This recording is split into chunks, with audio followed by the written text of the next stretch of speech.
Why I'm a communist. In 1914, there was an unemployment crisis in America, and I was one of its victims. I was 18 years old, a factory worker, and shipping clerk with 5 years' experience, and the chief support of a fatherless family. Unemployment was no academic matter to me, but the blackest and most personal tragedy. Well, the hungry workers were raising hell in New York. There were demonstrations, marches, and raids on fashionable Fifth Avenue churches by the unemployed. The anarchists were then still a brilliant and fearless revolutionary group in America, and they led the fight in New York.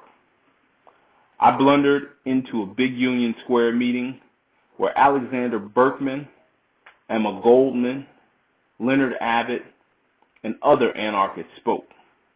The cops, as usual, pointed the anarchists' denunciations of capitalism by smashing into the meeting, cracking the skulls and ribs of everyone present.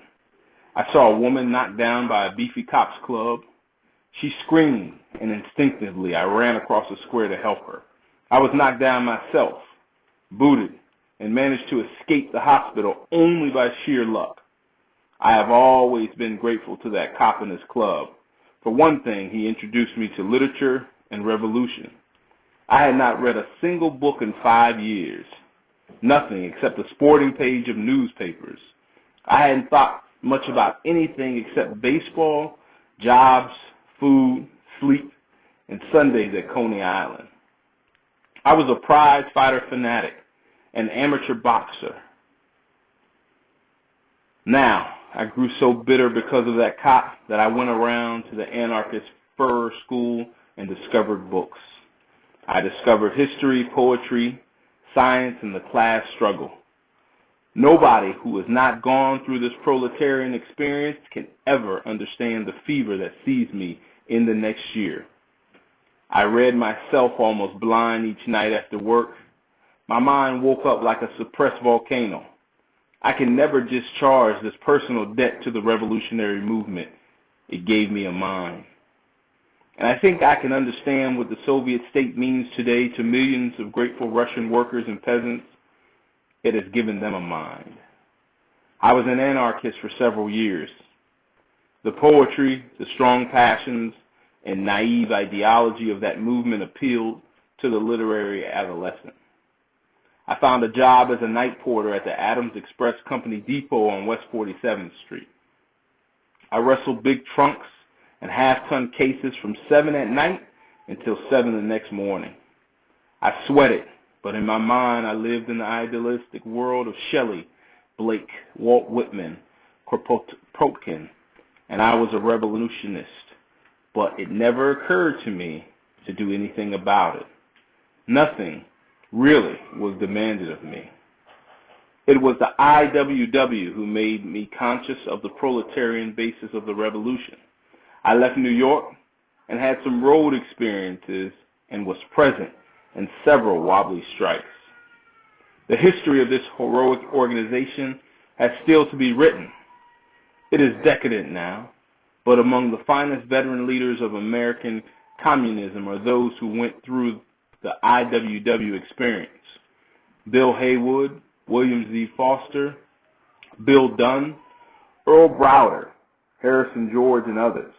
But of course, nobody ought to feel grateful to the bourgeois civil liberties liberals who now run the poor old wobblies.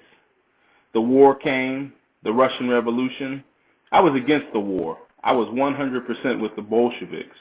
It seemed marvelous then, beyond any words, and it's still as marvelous. That the workers' state had come down from the clouds of Shelley's dream and established itself on earth. We formed a Red Guard of about 1,000 youth in New York, which Hugo Gellert and I joined, to go to Russia and fight for the cause. Our captain went to Washington to interview the State Department, but they told him that if we wanted to fight, we had better enlist for France. This, of course, didn't satisfy a bunch of young Red Guards.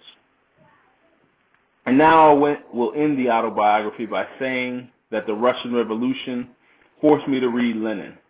I read his pamphlet, The State and Revolution, and for the first time, really seemed to understand the necessary historical steps by which the world could be changed from a filthy capitalistic jungle into an earthly paradise of socialism. Till then, the revolution had been a queer mixture in my mind that now is difficult to describe. One half of me knew the proletarian realities of bastardly foremen, lousy jobs, the misery of reading, the want ads each morning, cops, clubs, etc. The other half was full of the most extraordinary mystic hash, the result of reading. Let me confess it now. It took Shelley, Blake, and Walt Whitman quite literally. They were my real guides to revolutionary action, but our great teacher Lenin clarified everything for me. The communist dream is beautiful, he seemed to say in his acts-like words. The greatest man has ever formed. The revolution is this highest poetry of the human race, but to be mystic about it means admitting that it's only a dream and can never be realized. A revolutionist ought never lose sight of the wonderful goal, anarchism, so Lenin stated it. But he is a traitor, a misleader, and a source of dangerous confusion. If for even a moment he neglects the daily class struggle, the links in the revolutionary chain, did one really want the socialist world? Then one must discard every bit of romantic nonsense. One must become as practical in this business as the enemy who was never romantic, but who shot and jailed romantics and amateurs. Yes, I learned from Leninism never to lose sight of the ultimate goal. I also never to lose sight of the practical steps in attaining it. I cannot tell what a great lesson this was to me. I can only say that its effect was to make me study economics for the first time. Today, I might sum up my attitude in a few paragraphs. Communism can't be summed up that way.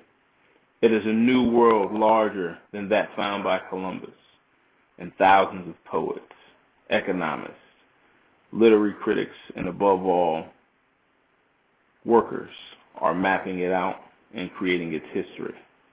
But this is a symposium. Space is valuable. So here are a few ideas. 1, we must have a socialist world. Capitalism is literally destroying the human race. It is broken down. It can no longer feed the multitudes. It is a bandit. Also, and must be executed before it murders another 10 million young men in another war. 2, the intellectuals, the teachers, engineers, critics, art photographers, ballet masters, etc., haven't the numbers or the economic power or the will or the sheer necessity of ushering in a socialist world.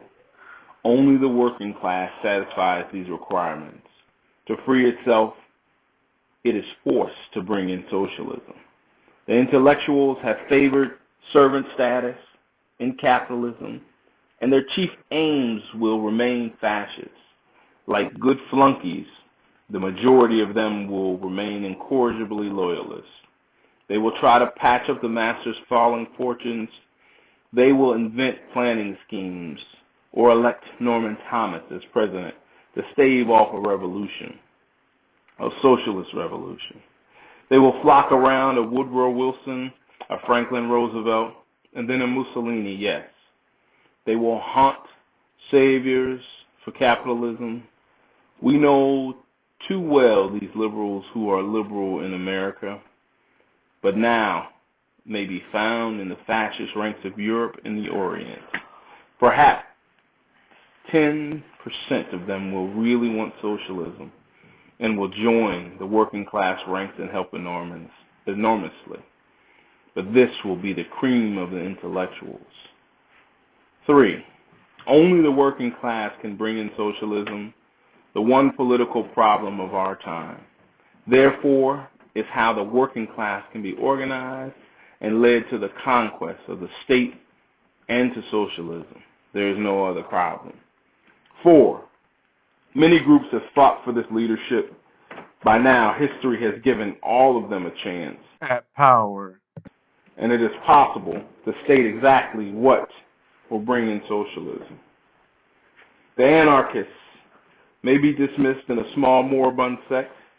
Their chief form of action today is not against capitalism, but against the Russian Revolution. The IWW and syndicalist movement can be described in the same terms. The socialist and communist parties are the chief international rivals for leadership of the working class, and both have controlled great nations.